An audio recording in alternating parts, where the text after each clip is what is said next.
아멘. 17절까지 할렐루야. 오늘 열왕기하 4장 이 4절 7절에서 8절에서 17절까지 하나님 말씀인데요, 인생이 역정된 사람이라는 제목으로 말씀을 나누길 원합니다. 많은 은혜 받으시길 바랍니다. 아멘. 저기 몇 년 전에 아주 감동적인 영화를 상영을 했는데, 그 제목이 이제 인턴이라는 영화가 있습니다. 우리 중에 보신 분도 계실 텐데요, 이 주인공 이 줄수, 저기 나오는 이름은 배우 이름이고 실제 영화의 이름은 여자분의 줄수라는 주인공입니다. 이 창업한 지 1년 6개월 만에 200여 명이 넘는 직원을 거느리는 성공 신화를 쓴 여성 CEO입니다. 그런데 이 여성 CEO는 자기 회사에도 인턴을 채용하게 되는데요, 놀랍게도 채용된 인턴은 수십 년의 직장 생활을 하고 이제 은퇴를 하고 재취업을 하려고 하는 시니어 벤이라는 분입니다. 이 채용된 벤은 같은 직장인들에게 많이 부담이 됐죠. 왜냐하면 나이도 많고 또 아버지 같은 그런 분이었기 때문입니다. 하지만 그의 인생 경륜이라든가 또 나이라든가 노하우, 삶의 지혜, 이런 것 때문에 많은 사람들에게 유익을 줍니다. 나이가 지긋한 벤은 자기보다 상사이지만 인생의 후배인 동료들에게 다음과 같은 이야기를 하지요. 요즘 젊은이들은 손수건을 가지고 다니지 않는데 혹시 자네 손수건의 진짜 용도가 무엇인지 아느냐 묻습니다. 여러분 혹시 손수건의 진짜 용도가 무엇인지 아십니까? 땀을 닦는다, 또 입술을 닦는다, 콧물을 닦는다, 눈물을 닦는다, 등등 여러 가지 이유가 있어서 손수건을 가지고 다니겠죠. 근데 이 벤은 이렇게 말합니다. 진짜 손수건의 용도는 나를 위해서가 아니라 누군가의 눈물을 닦아주기 위함이다, 이렇게 이야기를 합니다. 여러분 손수건의 용도가 이렇다라는 거 생각을 해본 적 있으세요? 누군가의 눈물을 닦아주기 위해서, 누군가에게 주기 위해서 손수건이 필요하다. 여러분 남을 위해서 내가 챙겨 다니는 거, 이것을 우리는 두 글자로 뭐라고 이야기하는지 아세요? 이것은 무엇입니까? 남을 위하여 챙겨 다니는 거, 바로 배려입니다. 배려. 배려는 하나님의 마음이고요, 또 예수님의 성품이지요. 배려가 있는 곳에 천국이 있습니다. 천국 문화가 있죠. 배려가 있는 관계 속에는 우리는 천국을 경험하게 됩니다. 오늘날 갈수록 우리 사회가 이기적으로 되어 가고요, 배려하면 왠지 내가 손해 보는 것처럼 느끼는 그런 경우가 많습니다. 그래서 배려하는 모습이 점점 사라져 가고 있는데요, 참으로 안타깝죠. 오늘 본문 말씀에 보면은 수넴에 살고 있는 한 여인이 나오는데요, 이 여인이 어쨌든 어떻게 해서 자신의 문제가 풀리는 그러한 내용이 오늘 내용입니다. 하루는 엘리사가 수넴 마을을 지나가게 되지요. 그곳에 한 여인이 있었는데 성경에는 그 여인을 가리켜서 귀한 여인이다, 그렇게 표현을 하고 있습니다.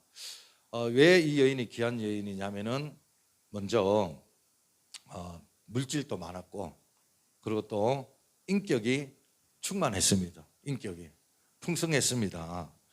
이 여인은 자기 집을 지나다니는 엘리사를 위하여 음식을 대접을 하게 되죠. 그가 음식을 공개하는 거 누가 부탁을 했기 때문에 한 거 아닙니다. 자발적으로 하게 된 거죠. 그냥 자기 마음에 우러나서 접대를 한 거예요. 뿐만 아니라 그 여인은 남편에게 요청을 하죠. 여보, 우리 집 앞에 늘 지나가는 이 사람을 위하여 우리 옥상에 작은 다락방을 만들어서 이분을 쉬게 하자. 그리고 거기에 탁자와 의자와 촛대를 준비를 하자.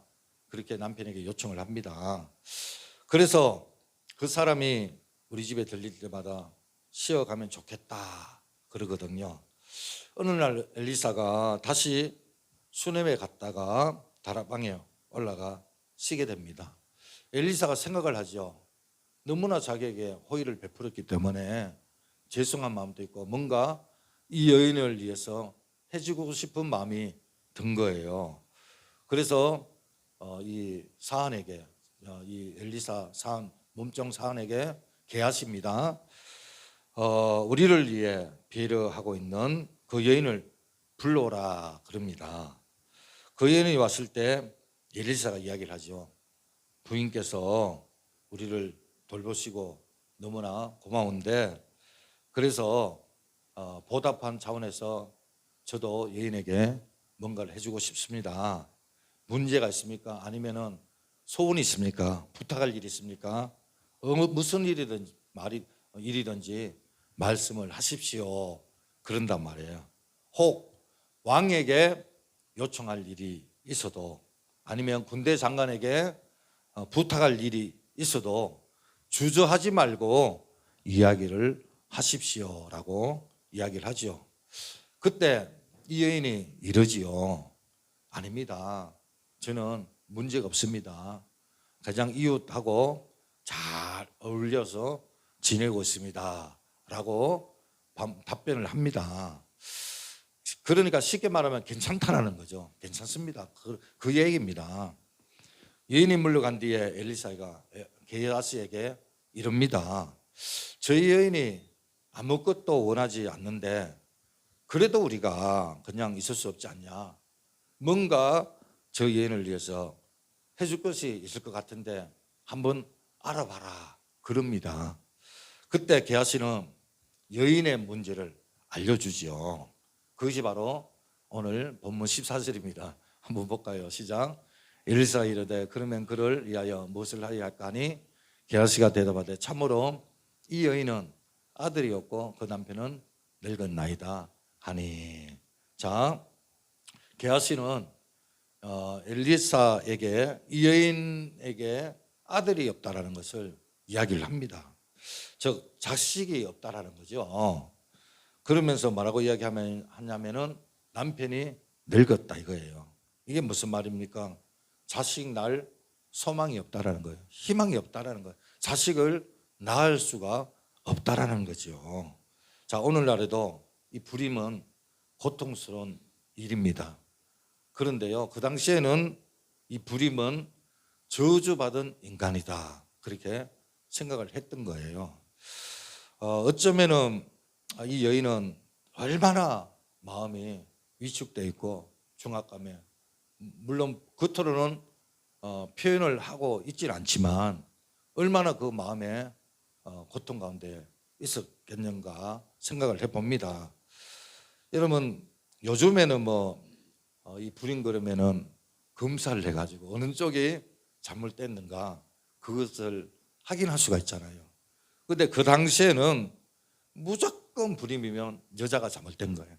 여자가 잘못된 건 무조건 묻지도 말고 따지지도 말아야 됩니다. 그래서 이 불임이라는 것은 참 고통인데 그런데 어느 날 하나님의 사람 엘리사를 통해서 다음과 같은 축복을 받게 되죠. 자, 16절 앞절에 볼까요? 시작. 엘리사가 이르되 한 해가 지나 이때쯤에 너가 아들을 얻으리라 하니. 자, 아들을 얻으리라 이 말 이거야말로 형언할 수 없는 말이거든요. 정말 기쁨이 아닐 수가 없습니다. 그런데 이 여인은 다음과 같은 말을 해요. 뭐라고 말합니까? 이인이 이르되 아니로소이다. 내 주 하나님 사람이여 당신의 계집종을 속이지 마옵소서. 예. 이 말이 뭡니까? 엘리사가 축복을 해도 믿을 수가 없다라는 얘기죠. 왜? 남편이 이제 쉽게 말해서 끝났거든요. 끝났단 말이에요. 그런데 무슨 자식을 얻을 수가 있겠습니까? 믿어지지가 않는 거예요. 불가능하다는 거예요. 상식적으로 안 되는 거예요. 그런데 자, 우리가 알다시피 결과가 어떻습니까? 17절 볼까요? 시작. 여인이 가여 잉타하여 한 해가 지날 때쯤에 엘리사가 여인에게 말한 대로 아라를 낳았더라. 자, 여인은 엘리사의 말을 받아들일 수 없었지만 1년 뒤에 엘리사가 말한 대로 아들을 낳게 된 겁니다. 한마디로 이 그녀는 절망적인 상황에서 완전히 인생이 뒤바뀐 인생 역전을 하게 된 거죠. 저주받은 인생이 정말 축복의 인생이 된 겁니다. 자, 그렇다면 이 여인은 어떻게 인생 역전, 반전이 되는 그런 축복을 받게 됐을까요? 우리는 오늘 이 두 가지를 통해서 그 사실을 알게 되는데, 첫째는 뭐냐면은 배려입니다. 배려. 자, 13절 한번 읽어볼까요? 시작. 엘리사가 자기 사환에게 이르되 너는 그에게 이르라 내가 이같이 우리를 위하여 세심한 배려를 하는도다. 자, 여기 보면은 엘리사가 여인이 하는 것을 뭐라고요? 세심한 배려라 이렇게 이야기를 하고 있죠. 다시 말해서 이 여인이 받은 축복의 시작은 엘리사를 향한 세밀한 배려가 있었기 때문이다. 자신이 한 배려가 그 자신이 한 행함이 그대로 돌아왔다라는 거죠. 이게 바로 축복받은 비결인 겁니다. 여기 오늘 수렘 여인이요 한 세심한 배려는 특별한 사람에게 한 게 아니에요. 그러니까 어떤 은사가 있는 사람에게 한 것도 아니고 또 능력이 있는 사람에게 한 것도 아니고 돈 많은 사람에게 한 것도 아니에요. 이 세심한 배려를 하면서 역사가 일어난 이유는 어떤 공식에 의해서가 아니라 이 여인이 하나님을 믿고요. 그리고 하나님의 사람으로 하나님의 마음을 가지고 했다라는 거예요. 그런 마음으로 했다라는 거죠. 따지지 않고. 그저 하나님이 기뻐하니까. 그것이 주님의 성품이고 하나님의 인품이기 때문에 하나님을 닮고 싶어서 그래서 한 겁니다. 여러분, 하나님을 늘 염두에 두고 사는 사람은 삶이 바뀌게 되어져 있는 거예요. 태도가 바뀝니다. 이것이 신앙인의 모습이 아니겠습니까? 뭐 어떤 분이 그래요. 나는 까칠하다. 원래 태어날 때부터 좀 이렇게 예민하고 모난 성격이 있다. 이렇게 말하는 사람은요, 그 사람은 신앙생활을 하지만 종교생활을 하는 거예요. 예수님을 나의 구주로 영접한 사람이 아닙니다. 왜? 까칠하고 모난 성격도 예수님 안에 있으면 다듬어지고요. 예수님을 만나면 변화되어져 가는 겁니다. 그래서 주님을 닮아가는 것은 진정한 크리스찬의 모습이지 않습니까? 그렇습니다. 하나님을 염두에 두고 사는 사람은 하나님과 함께하는 사람인 거예요. 그래서 사람을 대할 때 주님의 마음으로 대하는 겁니다. 친절합니다. 우리 주님께서 이렇게 말씀하시죠. 지극히 작은 자에게 하는 것이 곧 나에게 하는 거라고 말씀하십니다. 따라서 배려하면 하나님의 역사가 나타납니다. 우리 모두는 하나님의 목전에서 하나님 앞에서 살아가는 사람인 줄로 믿습니다. 하나님 우리 한 사람 한 사람이 하나님의 사람이 되어가지고 하나님의 기적을 경험하면서 살아가기를 원하는 줄로 믿습니다. 이 여인이 기적을 체험한 것은 먼저 배려 때문이다 이렇게 이야기를 했는데요. 그러면 여러분, 배려가 뭐예요? 배려가 여러분이 알고 있는 배려는 무엇입니까? 처음에 손수건 용도에 대해서 이야기했잖아요, 그죠? 남을 위해서, 남의 눈물을 닦아주기 위해서 가지고 다닌다 그랬는데, 이 배려는 타인을 돕고 보살펴주고 자신의 마음을 쓰는 겁니다. 그래서 배려하는 사람은 자기에게 얼마나 유익이 될까, 얼마나 자기에게 뭔가 돌아올까, 그게 아니에요. 그냥 상대에게 도움이 되느냐를 먼저 생각하는 거죠. 그러니까 상대방을 먼저 생각을 하는 거예요. 이 여인은 엘리사에게 음식이 필요하다는 걸 알았잖아요. 그래서 어떻게 합니까? 8절에 이렇게 기록되어 있습니다. 하루 엘리사가 수렙에 이르렀더니 거기에 한 귀한 여인이 그를 강권하여 음식을 먹게 하였으므로 엘리사가 그곳을 지날 때마다 음식을 먹으러 그리로 들어갔다. 자, 음식을 먹게 한 거, 엘리사가 하나님의 나라의 사역을 위해서 얼마나 바쁘겠습니까? 자, 그런데요, 이 음식이 해결되면은 이 엘리사가 얼마나 편하겠습니까? 그야말로 고마운 일이 아니겠습니까? 그죠? 일이 사역이 바쁜데, 그래서 이 음식을 공고해 받는 거 정말로 고마운 일입니다. 사실 우리가 남에게 공개받는 거 어떤 의미에서 굉장히 부담이 가는 거거든요. 그런데 엘리사는 수냄 여인에게 음식을 얻어먹는 걸요 전혀 부담스러워하지 않습니다. 그래서 수냄에 지나갈 때마다 그 집에 가서 음식을 먹습니다. 그럼 엘리사가 왜 그렇게 음식을 갈 때마다 얻어먹었겠습니까? 그가 뭐 선지자여서 뻔뻔해서 그래서 음식을 얻어먹었겠습니까? 뭐 얼굴에 칠판을 깔았기 때문에 음식을 얻어먹었겠습니까? 만약 엘리사가 수냄 여인이요 불쌍해가지고 음식을 공개했다면은 아마 한 번쯤은 얻어먹었을 거예요. 그러나 두 번 다시는 먹지 않았을 것입니다. 왜냐하면은 이 엘리사 성격이 아주 소심하거든요. 그리고 남에게 폐를 끼치는 것 질색하는 사람입니다. 우리는 그 사실을 열왕기하 5장에서 볼 수가 있는데, 하루는 아람 나라의 군대 장관 누굽니까? 나아만이 병이 걸렸어요. 이 엘리사를 찾아오잖아요. 그래서 엘리사가 뭐라 그럽니까? 요단강에 가서 몸을 7번 씻으라 그럽니다. 말도 안 되는 소리를 하는 거예요. 그러나 이 나아만이 속는 셈 치고 요단강에 가서 몸을 7번 씻습니다. 그랬더니만 어린아이 살처럼 깨끗하게 되잖아요. 그래서 너무 고마워가지고 엘리사에게 뭔가를 보답을 하려고 합니다. 그때 엘리사는 아니다고, 괜찮다고, 저에게 줄 필요가 없다고 그러면서 사양을 합니다. 정중하게 사양을 하죠. 그 옆에 사한 게하시가 아니 그냥 준다는데 왜 받지 안 받냐고 그러면서 나만을 따라가가지고 그것을 받아가지고 어떻게 됩니까? 이 게하시가 뭉둥병에 걸리잖아요. 그런 일도 일어납니다. 제가 하고 싶은 이야기가 뭐냐면 엘리사가 그렇게 남에게 폐를 끼치는 걸 싫어하는 겁니다. 안 좋아합니다. 성격이 아주 소심한 그런 분이거든요. 아무리 여러분 호의라도 상대방이 부담을 느끼게 되면 그것은 온전한 배려가 될 수가 없는 겁니다.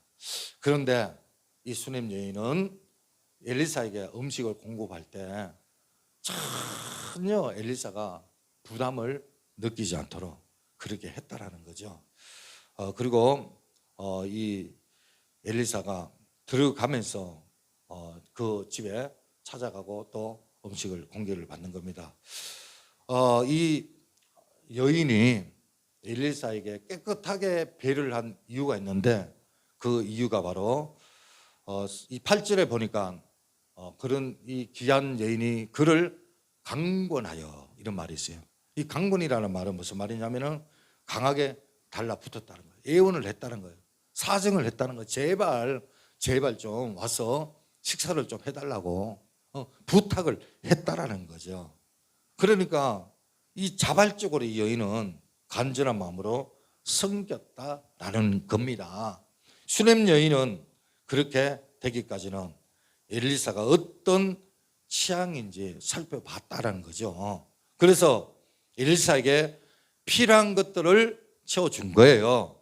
우리는 여러분 배우자나 가족이나 이웃에게 배려할 때 그분들이 필요로 한 게 무엇인가 알고 살피면서 해야 됩니다. 아니면요 그것이 오히려 배려가 아니고 부담으로 느껴질 때가 있는 거거든요. 일방적으로 하는 거 그건 아니거든요. 우리가 구제도 많이 하고 어른분들을 많이 돕지만은 선행은 좋다 이거예요. 그런데 뭡니까? 교만하지 마라 이거예요. 교만하면 안 된다 이거. 선행도 좋고 이웃 사랑도 다 좋다 이거예요. 교만은 빼고 해라 이거예요. 겸손하게 해라는 거거든요. 이 수넴 여인은 음식을 공급하는 데 있어서 멈추지 않습니다. 남편과 상의합니다. 서두에 보았듯이 10절에 보니까 청한 우리가 그를 위하여 작은 방을 담위에 만들고 침상과 채상과 의자 촛대를 두자. 그가 우리에게 이러면 그게 머물리다 하였더라. 그러니까 이게 뭡니까? 살펴보았다는 거예요. 엘리사에게 필요한 것이 무엇인가 이 여인이 살펴보고 그리고 그 담위에 방을 만들고 침상과 채상과 의자와 촛대를 두었다라는 걸 이야기를 하는 거죠. 예, 그렇습니다. 이 배려라는 게 쉬운 게 아닌 거죠. 희생이 따릅니다. 헌신이 따릅니다. 때로는 손해가 오는 겁니다. 여러분 가족의 마음을 얻기 위해서는 그저 인사용 멘토로 될 수가 없죠. 희생이 있어야 되고 헌신이 그 속에 있어야 되는 겁니다. 사실 엘리사를 위하여 음식을 제공할 뿐만 아니라 쉴 수 있는 공간을 마련해 주는데 말이에요. 자, 이것들은 여인이 자기 만족 때문에 한 게 아니죠. 자기가 하고 싶어서 한 게 아니죠. 그를 위하여 상대방을 위하여 그렇게 배려를 한 겁니다. 여기서 우리는 배려가 즉흥적으로 일어날 수 없다는 사실을 알게 됩니다. 여러분 배려하기 위해서는 어떻게 해야 합니까? 숙고할 수 있어야 된다는 거죠. 여러분 숙고한다는 말이 뭡니까? 깊이 생각을 한다는 거죠. 이 여인은 자신을 위해서가 아니라 엘리사의 필요를 채우기 위하여 숙고를 했다는 거예요. 생각을 했다는 거예요. 상대방을 깊이 관찰을 했다는 거예요. 생각을 했다는 거예요. 아주 세밀하게 살펴보았다는 거예요. 어떤 목사님이요 그랬대요. 어떤 일이 있을 때마다 늘 기도해보고 결정하겠습니다. 기도해보고 결정하겠습니다. 그런 말을 했다고 해요. 그런데 어느 순간에 그런 말을 안 하기로 했대요. 왜? 숙고해보겠습니다. 이렇게 바뀌었대요. 기도. 왜? 자기가 결정해놓고 마치 하나님이 한 것처럼 그렇게 교만에 빠질 수가 있어가지고 그래서 기도해보겠습니다. 이 말을 빼고 숙고해보겠습니다. 그렇게 말을 바꾸었다 합니다. 여러분 그렇습니다. 하기 위해서는 숙고할 수 있어야 된다는 거죠.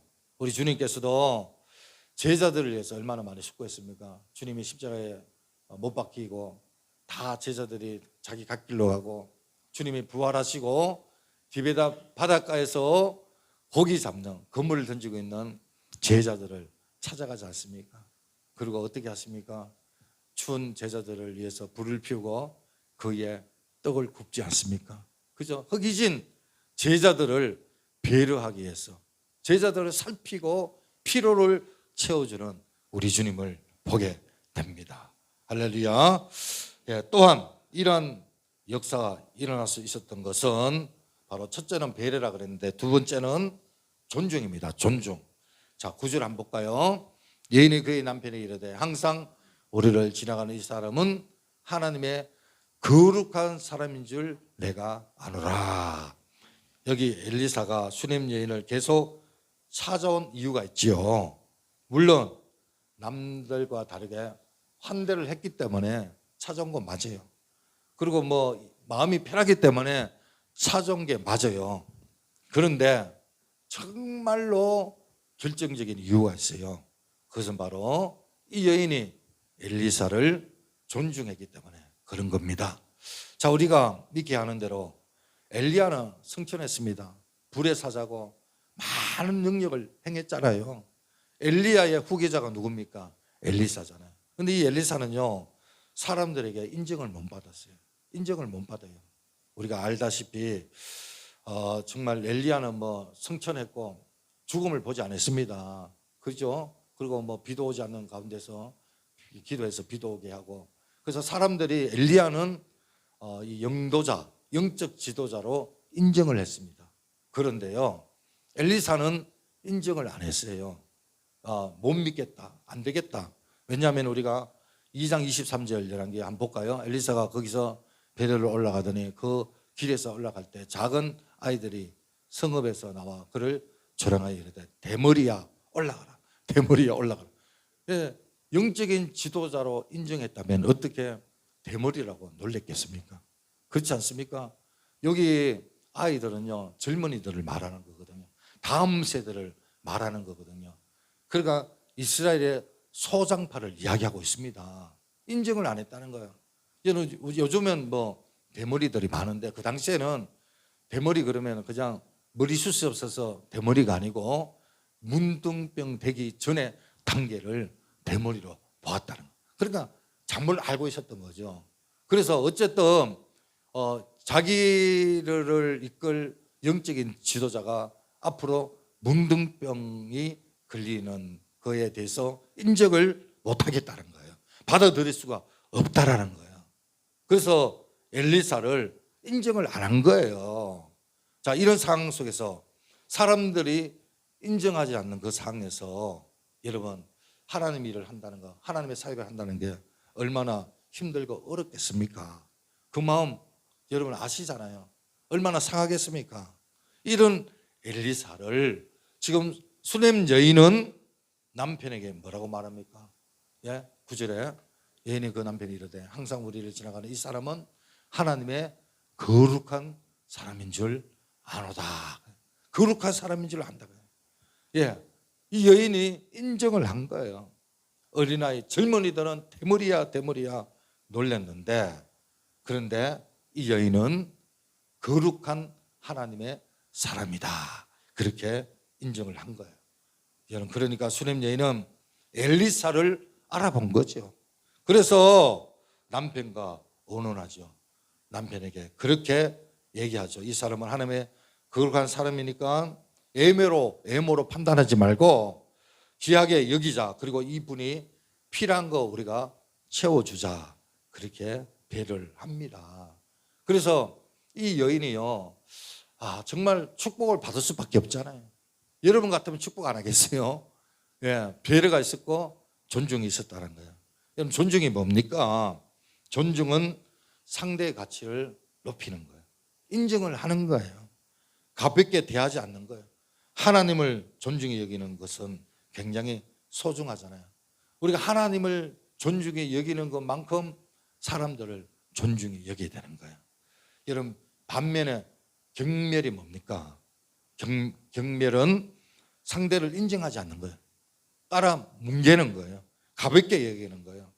그래서 사무엘상에 나오는 사람들이요, 하나님을 경멸히 여겨가지고 예배를 무시했습니다.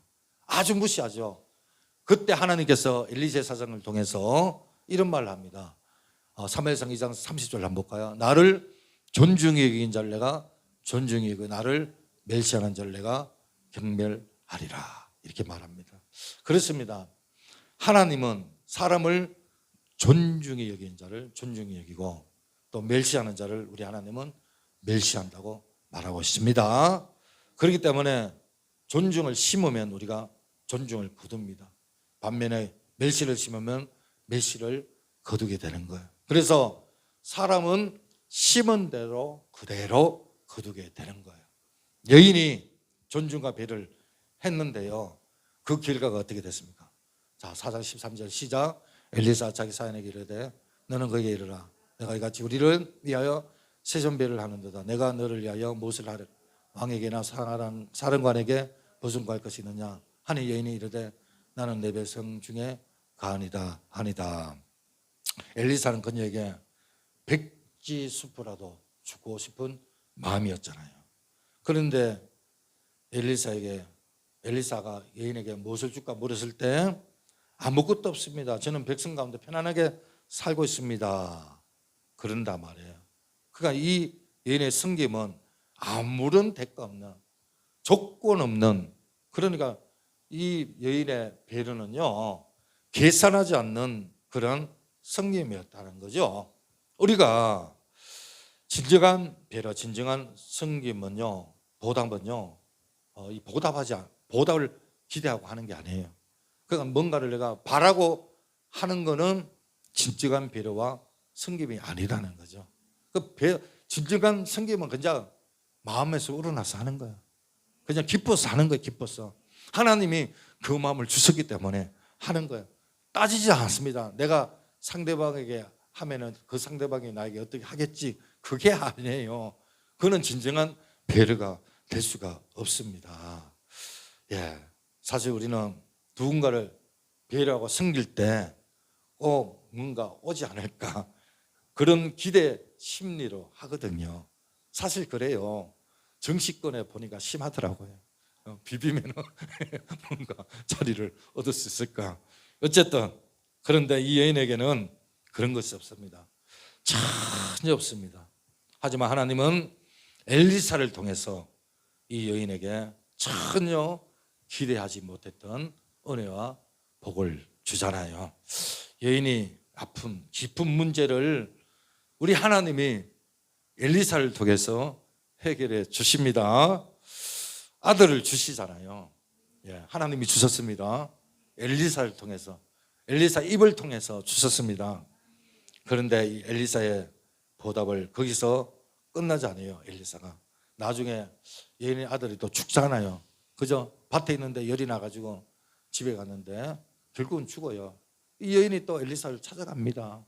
엘리사가요 두말하지 않고, 많이 바빴거든요. 일정이 있었거든요. 다 내려놓고 그 집에 달려갑니다. 그리고 그 아들에게 기도하고 또 몸을 안고 해서 아들이 살아나는 역사가 일어난 줄로 믿습니다. 자, 이것하고 마칠게요.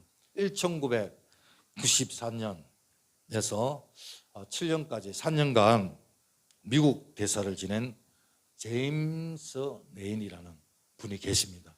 한국에서 대사를 했습니다. 그는 학자였고 목사였고 정치인이었습니다. 그가 한국에 대사 임기를 마치고요 귀국하여 에모리 대학교에 교수를 일할 때입니다. 그가 건강을 위해서 자기 집과 학교까지는 한 30분 거리 됩니다. 걸어서. 그래서 차를 타지 않고 걸어서 계속 건강을 위해서 다녔습니다. 학교 가는 길에 늘 집 앞에 한 노인이 쓸쓸히 앉아 있는 거예요. 이 네인이는 이 노인을 보면서 그냥 지나가지 않고 인사를 합니다. 굿모닝, 반갑습니다. 안녕하세요. 어쨌든 반갑게 인사를 하지요. 그리고 나중에 조금 이렇게 친하게 된 거예요. 왜냐하면 이 노인이 아무도 자기를 알아주지 않고 아무도 자기를 반겨주지 않는데 이 지성인이 자기를 반겨주니까 아주 고마운 거예요. 그래서 마음문을 열고 같이 이렇게 어울리게 되고, 한 번은 또 그 노인이 집에 가서 잔디도 깎고 또 차도 마시고 그러다가 2년의 시간이 지난 거예요. 그런데 어느 날 이 노인이 보이지가 않는 거예요. 그래서 알아봤더니만 이분이 돌아가신 거예요. 그래서 이분을 이제 이 장례를 이제 조의를 파기 위해서 장례식에 갔는데 놀라운 일이 일어난 거예요. 이분이 누구냐면은 이 노인이 코카콜라 전 회장인 거예요. 코카콜라. 놀라지 않습니까? 더 놀라운 이야기를 할게요. 이 노인이 돌아가시면서 유서를 남기는데 이 네인이에게 25억 불, 3조입니다. 3조 좀 더 되거든요. 이 돈을 이 네인이 교수에게 줘라. 유서를 남기고, 그리고 또 코카콜라 지분 5%를 유산으로 주라고 유서를 남긴 거예요. 별로 안 놀리네요. 별로 2년 동안 1년에 365, 2년이면 뭐 따지면 700일이다. 예를 들어서 그러면 매일 뭐 만나고 차 마시고 그러진 않았을 거 아니에요, 그죠? 그냥 반으로 짜게 가지고 계산을 해보니까 한 번 만날 때 한 100억 정도 되는 거더라고요. 제가 나름대로 좀 계산을 했어요. 얼마나 큰 돈인가. 그냥 지나가면서 인사했는데, 물론 이 내니 교수가 뭐 그렇게 해서 한 건 아니에요. 그냥 성품이 목사님이시고 또 주님의 성품을 가지고 있었기 때문에 그냥 말 동부가 되고 그렇게 한 거예요. 그런데 이런 일이 일어난 거예요. 갑자기 거부가 된 거예요. 엄청난 돈을 받고 보니 어떨떨하기도 하고 기쁘기도 하고 또 부럽기도 하고 여러 가지 만감이 교차했습니다. 이번에 결론을 내립니다. 이 돈을 어떻게 쓸까? 가족과 자기를 위해서 먼저 쓰자라고 하려고 한 게 아니고, 가족과 자기를 위해서 쓰는 것이 아니라 이 돈 전액을 에모리 대학의 학조 발전 기금으로 기증을 해야 되겠다. 가족하고 상의를 해서 그런 결정을 하게 된 거예요. 그래서 이 학조가요, 그 돈을 받고 깜짝 놀랍니다. 아니 이 많은 돈을 평생 받아보지 못했거든요. 그래서 학조에서 의논을 합니다. 이분을 총장으로 모시자고. 그래가지고 이 에모리 대학의 총장이 됐습니다.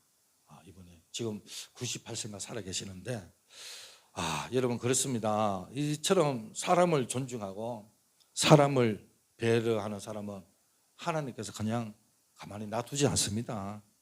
그 사람에게 생각지 못하는 은혜와 축복을 주십니다. 사랑하는 여러분, 오늘 시대에는 서로에 대한 배려와 존중이 없지 않아요. 사라졌습니다. 사람을 외모로 평가합니다. 하지만 하나님은 결코 그런 분이 아닙니다.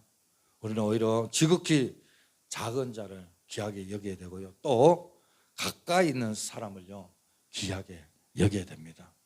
이런 배려를 너무 크게 생각하지 마시길 바랍니다. 작은 거 하나, 정말 내가 숙고해서 작은 거 하나부터 실천하는 겁니다. 서로 존중하고 배려하는 그 마음이 있으면 그 가정이 천국이고 그 교회는 천국이 될 줄로 믿습니다. 반면에 서로 멸시하고 경멸하면은 가정과 교회는 지옥을 맛보게 되는 거예요. 이 배려와 존중이 행복의 기초입니다. 하나님은 우리 한 사람 한 사람이 배려와 존중의 사람이 되기를 원합니다. 아멘. 오늘 우리 주님께서 우리에게 주신 말씀이 있습니다. 다 같이 읽겠습니다. 시작. 나를 존중해 여기는 자를 내가 존중해 여기고 나를 멸시하는 자는 내가 경멸하리다. 우리 찬양 하나 부르고 말씀을 생각하면서 기도하겠습니다.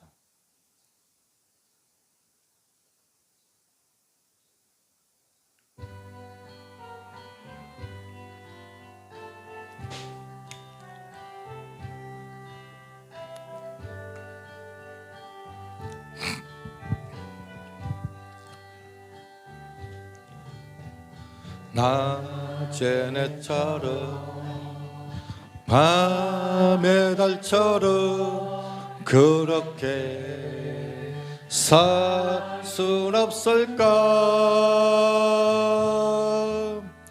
욕심도 없이 얻은 세상 비추어 온전히 남을 위해 살듯이 나의 일생에 꿈이 있다면 이 땅에 빛과 소금 되어 가난한 영혼 지친 영혼을 주님께 인도하고 아픈데 나의 욕심이 나의 못난 자가 언제나 그다람친대요.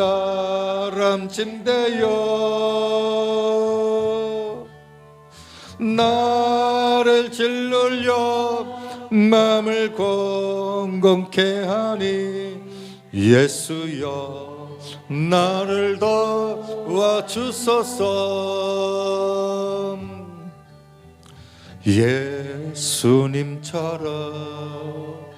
바울처럼 그렇게 살 수 없을까?